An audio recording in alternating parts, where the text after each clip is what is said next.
Hello friends. देखिए, ये जो न्यूज़ आया एक्चुअल में मेरे को बहुत ज़्यादा दुख पहुंचा इसमें। ठीक है, जब ये न्यूज़ आया तब मैं घर में नहीं था, बाहर में था, इसलिए जो मोबाइल से ही बस छोटा वीडियो बना दिया था। डिटेल में आज हम अभी डिस्कस करते हैं।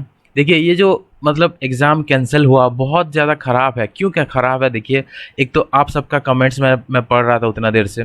ये तो मेरे को पता चल रहा है कि आपको कितना ये ख़राब लग रहा है। आपने इतना मेहनत किया था, तो ऑब्वियसली ख़राब ये है। और मेरे हिसाब से ख़राब इसलिए है क्योंकि पैसा तो आपसे लिया है और वो, लेकिन पैसा मैटर नहीं करता। Money does not matter. What matter is your preparation as well as your competency. आप बहुत कॉम्पिटेंट हैं एंट्रांस एग्जाम लिखने के लिए। कुछ लोगों ने ऐसा भी कमेंट किया कि सर हम बहुत सारे लोग ऐसे होते हैं कि जो कि करियर पे ध्यान नहीं, करियर वाला मार्क पे ध्यान नहीं देते हैं, वो कॉम्पिटिटिव मार्क के लिए प्रिपेयर करते हैं और कॉम्पिटिटिव एग्जाम के लिए प्रिपेयर करते हैं। तो जिसकी वजह से उनका मार्क थोड़ा ग्रेजुएशन में कम रहता है, ताकि वो जो डिफरेंट कॉम्पिटिटिव एग्जाम में ज़्यादा ला सकें। तो डिफरेंट वन क्वेश्चन को हम यहाँ पे डिस्कस करेंगे। ठीक है, वन बाय वन डिस्कस करेंगे और कट ऑफ मार्क कितना रहेगा और जिन लोगों का कम है उनको क्या करना चाहिए, सब लोग को मिल के क्या करना चाहिए, हम सब कुछ यहाँ पे डिस्कस करेंगे। देखिए, मैं हमेशा आप लोगों के साथ हूँ। आप किसी भी टाइम पे कुछ भी अगर मतलब आप पूछना चाहेंगे तो पूछ सकते हैं। मैं आपको ऐसे ही वीडियोस बना के आपको आपका जो प्रॉब्लम सॉल्व करने की कोशिश करूँगा। और आफ्टर दिस कुछ और आपका मैं फील्ड में जाना है तो मैं उसके लिए भी बता दूंगा।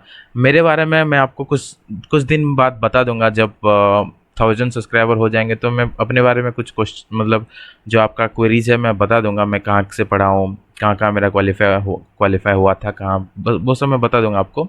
ठीक है, तो यहाँ पे देखते हैं एक एक कर। हाँ, एक चीज़ मैं आपको बता देता हूँ कि आप जो बीएड एमएड है, जिन लोगों का अभी रिजल्ट नहीं आया है वो मार्क अपलोड करेंगे। डेट है उनके लिए, ठीक है, 21 सितंबर से डेट शुरू हो रहा है। तो घबराइए मत, जब आपका एग्ज़ाम ख़त्म होगा तब तक ये लिंक रहेगा। ठीक है, तब तक ये लिंक रखेंगे क्योंकि ऐसे बहुत लोग हैं जिन लोगों का एग्ज़ाम अभी ग्रेजुएशन का एग्ज़ाम नहीं हुआ है, +3 का एग्ज़ाम नहीं हुआ है।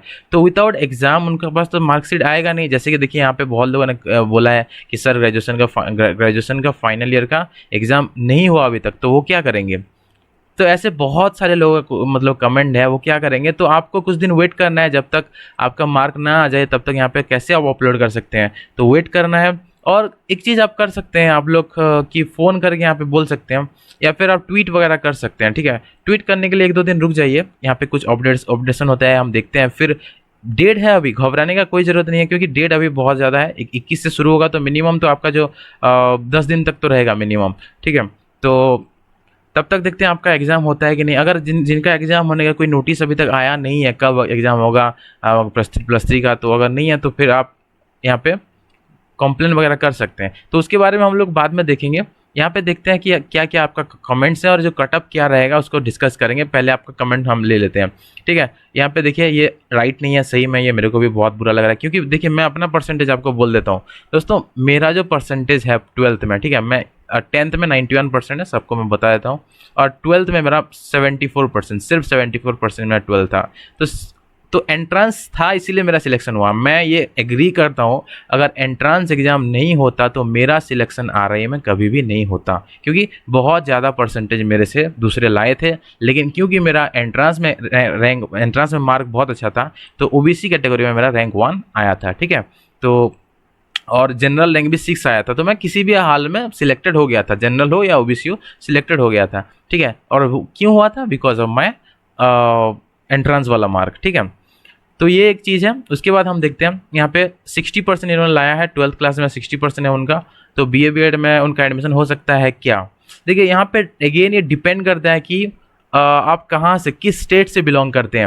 ये जो डिफरेंट स्टेट का होता है ना, बहुत लोग देखिए कहीं कोई जगह में सिर्फ 56% लाने से भी हो जाता है क्योंकि डिपेंड करता है आप कौन से स्टेट से है, वो डिपेंड करता है। क्योंकि देखिए, मैं एक चीज़ आपको एलाबोरेटली समझा देता हूँ कि जो सिलेक्शन होता है, ठीक है, वो कंपटीशन बेस्ड होता है कम्प्लीटली। अभी तो आपका जो सिर्फ कैरियर वाला मार्क से होगा, मतलब क्लास 10th।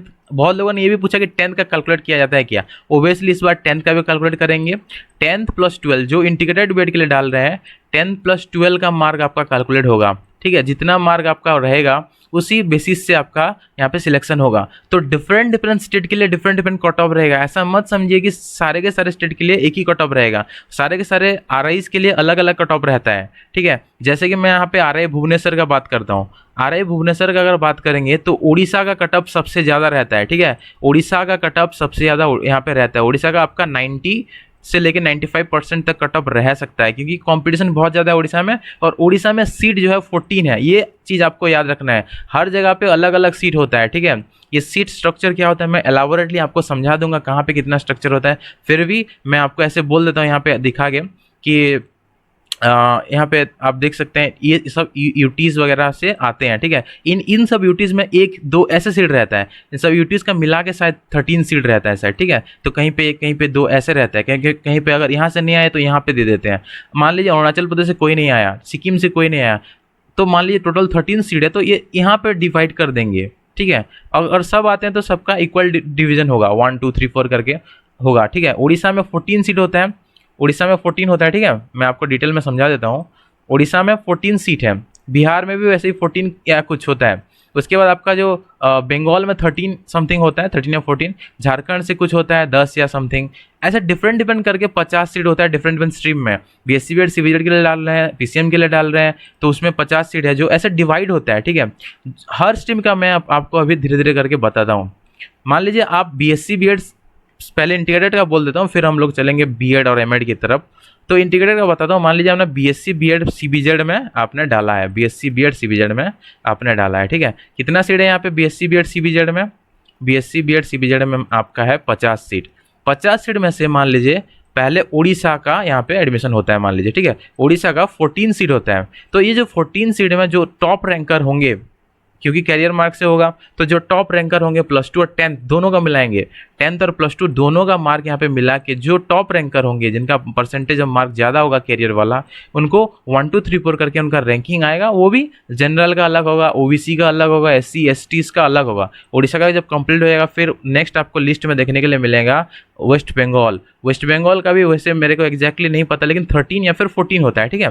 13 और 14 वेस्ट बंगाल में भी होता है। तो यहाँ पे भी सेम होगा, यहाँ पे भी सिलेक्शन होगा। यहाँ पे मान लीजिए वेस्ट बंगाल में बच्चे थोड़ा कम मार्क लाए हैं उड़ीसा से, तो इनका मान लीजिए 90 से 95% उड़ीसा का हो गया, ठीक है। उसके बाद जो वेस्ट बंगाल का मान लीजिए वहाँ इन्होंने बहुत सारे बच्चे 90% लाए ही नहीं है, तो इनका क्या होगा, इनका 85 से 90% कट ऑफ जाएगा, ठीक है। और उसके बाद फिर बिहार का मान लीजिए, बिहार में और ख़राब मार्क है मान लीजिए, ठीक है। यहाँ पे भी 13 सीट रहता है अप्रॉक्सीमेटली, तो इनका मान लीजिए 80 से 85% कट ऑफ रहेगा।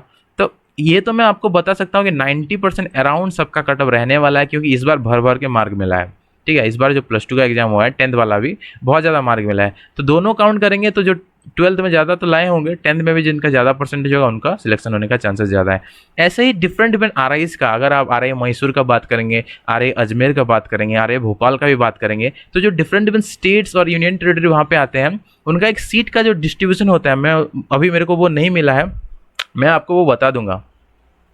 तो यहाँ पे आप देख सकते हैं कि आरआई अजमेर में कौन कौन से स्टेट जाते हैं। आरआई अजमेर में Chandigarh, Haryana, Himachal Pradesh, Jammu and Kashmir, national capital territory of Delhi, Punjab, Rajasthan, Uttar Pradesh, Uttarakhand जाते हैं, ये स्टेट जाते हैं, ठीक है। और यूटीज भी आप यहाँ पे बोल सकते हैं, क्योंकि दिल्ली जो यूटी है। भोपाल में छत्तीसगढ़, दादरा नगर हवेली, दामन एंड दीव, गोवा, गुजरात, मध्य प्रदेश, महाराष्ट्र जाते हैं। आरआई भुवनेश्वर में अंडमान निकोबार, बिहार, झारखंड, उड़ीसा, वेस्ट बंगाल, ठीक है। और जो नॉर्थ ईस्टर्न स्टेट जाते हैं। आरआई मैसूर में आपका आंध्र प्रदेश, कर्नाटक, केरला, लक्षद्वीप, पुदुचेरी, तेलंगाना, तमिलनाडु, और जो नेरी है नॉर्थ ईस्ट आरआई, वहाँ से different different north eastern 7 sister plus Sikkim वहाँ से होते हैं। तो डिफरेंट डिफरेंट जो स्टेट का ना अलग अलग रहता है। जो जिस स्टेट में बना है आरआई उसको ज़्यादा उसका मतलब सीट्स ज़्यादा होते हैं। जैसे उड़ीसा में बना है आरआई तो भुवनेश्वर, तो उड़ीसा का सीट ज़्यादा है, जैसे 14 है, बाकी में 13 10 ऐसे रहेगा, कम कम रहेगा, 14 से थोड़ा कम रहेगा। तो कंपटीशन भी उसी अनुसार बढ़ता है। जहाँ पे आरआई रहता है वहाँ पे कंपटीशन ज़्यादा रहता है, तो उड़ीसा में कंपटीशन ज़्यादा रहेगा, टफ रहेगा, कटअप थोड़ा ज़्यादा होगा, ठीक है। ऐसे डिफरेंट डिफरेंट आपका जो स्टेट में कटअप अलग अलग रहता है। जो जहाँ का मतलब रिप्रेजेंटेशन कम रहता है ना, वहाँ पे कटअप बहुत ज़्यादा कम रहता है, ऐसा पाया गया है। कभी कभी क्या होता है ना, ये जो स्टेट फिलअप नहीं होते हैं तो इसके यहाँ पे दूसरे को मिल जाता है। जैसे मैं आपको यहाँ पे किसी एक का बताता हूँ, आरआई मैसूर का बात करता हूँ। मान लीजिए आंध्र प्रदेश से 14 सीट है, ठीक है। मान लीजिए आंध्र प्रदेश से 14 सीट है, कर्नाटका से 13, ऐसे 13, 14, 12, 11 ऐसे, या फिर 5, 6 करके 4 ऐसे करके मान लीजिए 50 सीट हो जाता है, ठीक है। तो मान लीजिए ये जो 6 पुदुचेरी से बिलोंग करता है, पुदुचेरी से सिर्फ 3 लोग आते हैं, ठीक है, और 3 यहाँ पे पुदुचेरी वाला सीट वैकेंट हो गया, पुदुचेरी से और 3 लोग नहीं आए, तो ये 3 सीट जो है वो दूसरे यहाँ पे चला जाता है, आंध्र प्रदेश या फिर कर्नाटका या फिर मेनली होम स्टेट जो होता है उसके पास चला जाता है, जिस स्टेट में ये आरआई मैसूर बना है वहीं पे चला जाएगा। भुवनेश्वर का बात करेंगे तो वैसे ही मान लीजिए अंडमान निकोबार से कोई नहीं आया, तो यहाँ पे जो 1 या 2 सीट अंडमान निकोबार से बिलोंग करता था वो यहाँ पे उड़ीसा या फिर किसी और को दे सकते हैं, किसी और स्टेट को, वो जो वहाँ पे अवेलेबल रहता है उसको देते हैं। तो इसीलिए अगर आपका नाम वेटिंग लिस्ट में भी है, वेटिंग लिस्ट में जितना भी नंबर है 20 हो 25 हो, फिर भी आप जाइए, क्योंकि मैंने बहुत बार देखा है कि जो 4-5 साल में आ रहा है, मैं मतलब देखा है मेरे साथ, फिर जो 4 साल बाद जो हुआ है, मैंने वहाँ पे देखा है कि 10 rank waiting list 10 waiting list number 12 तक भी एडमिशन हुआ है, 15 तक भी एडमिशन हुआ है। तो अगर आपका वेटिंग लिस्ट में भी रहता है तो भी आप जाइए वहाँ पे, काउंसलिंग अटेंड कीजिए, जो वहाँ पे काउंसलिंग में रहता है प्रेजेंट उसको यहाँ पे डाल देते हैं। अगर सीट वैकेंट है, कोई नहीं आया, तो आप वहाँ पे हैं, ठीक है, आप वहाँ पे हैं तो आपको डाल देंगे। मान लीजिए आपका टर्न है और आप चाय पीने चले गए हैं, ठीक है, आपका टर्न यहाँ पे है, आप चाय पीने चले गए हैं, तो वो बहुत बार बुलाएंगे। अगर आप नहीं आते हैं ठीक टाइम पे जब आपका एडमिशन हो रहा है, तो आपका कैंडिडेचर कैंसिल हो जाएगा, जो वहाँ पे प्रेजेंट है उस टाइम में उसको दे देते हैं। इसीलिए जाना चाहिए, ठीक है, आपका वेटिंग लिस्ट में रैंक आता है तो भी जाना चाहिए। और क्वेश्चन आपका देखते हैं यहाँ पे, तो 60% ये डिपेंड करता है आप किस स्टेट से बिलोंग करते हैं। फिर यहाँ पे क्वेश्चन देखते हैं, यहाँ पे इनका question Sujata Sahu, sir RI मैंने बायोलॉजिकल साइंस में भरा था, बट बायोलॉजी को देख के वो सिलेक्शन करेंगे क्या? देखिए, बायोलॉजी हो या पीसीएम हो, आपका सिलेक्शन सबको मिला के होगा, आपका सिलेक्शन जो है दोनों को मिला के होगा।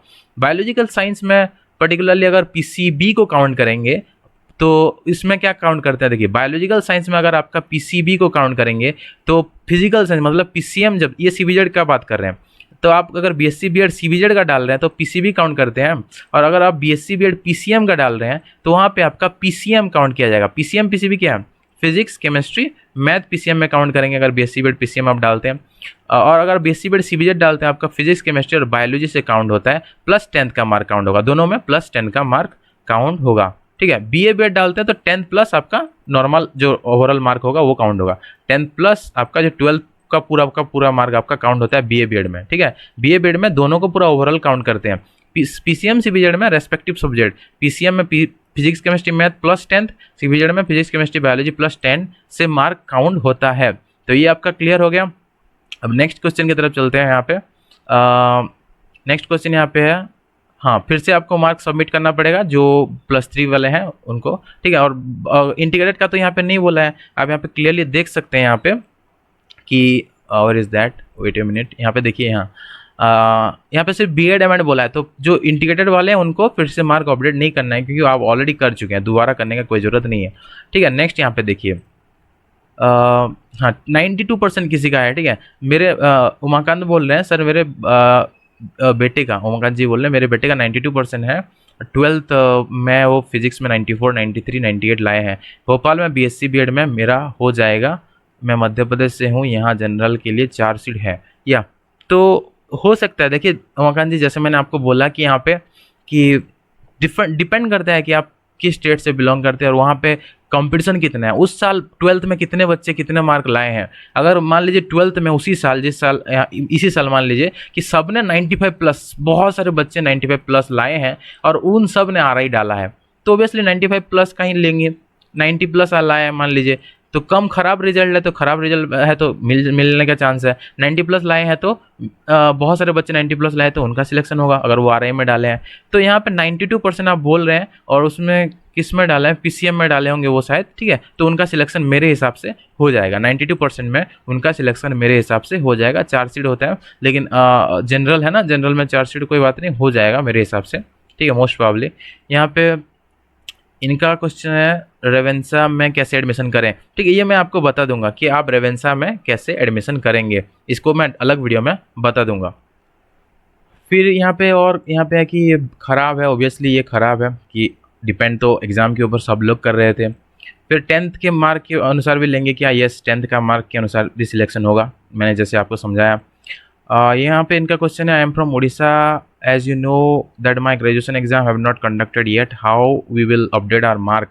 NEET JEE could conduct the pandemic in this pandemic situation, then why this exam won't happen? We can go to center at our own in our own risk. तो मैं समझता हूँ आप जो बोल रही हैं, ठीक है, तो ये तो हम कुछ नहीं कर सकते, या हम सब लोग मिल के कुछ कर सकते हैं, आप लोग मिल के ट्वीट वगैरह कर सकते हैं, उससे कुछ हो सकता है शायद, ठीक है, कि कुछ और उनके द्वारा किया जाए। अगर आपका एग्ज़ाम नहीं हुआ तो आप कुछ दिन वेट कर सकते हैं। आप जब आपका एग्ज़ाम हो जाएगा सेंटर के साथ, मतलब जो एनसीईआरटी के सेंटर के साथ आप जो आरआई का वेबसाइट है वहाँ पे कांटेक्ट करके बोल सकते हैं। अपने कॉलेज में भी आप बोल सकते हैं कि हमारा एग्ज़ाम मार्क अपडेट करना है, हम क्या करेंगे। थोड़ा प्रेशर डालिए ताकि जल्दी कुछ हो सके। यहाँ पे नेक्स्ट इनका है कि I have 93% in PCB, is there a chance of getting into RI Mysore. ये भी अगेन डिपेंड करता है कि आपका जो स्टेट का कितना वहाँ पे परफॉर्मेंस क्या रहा है इस साल। तो मेरे हिसाब से 93% में हो जाएगा आरआई मैसूर में, मेरे हिसाब से हो सकता है, ठीक है। आई एम नॉट कम्प्लीटली ये कि नहीं होगा, हो सकता है, ठीक है।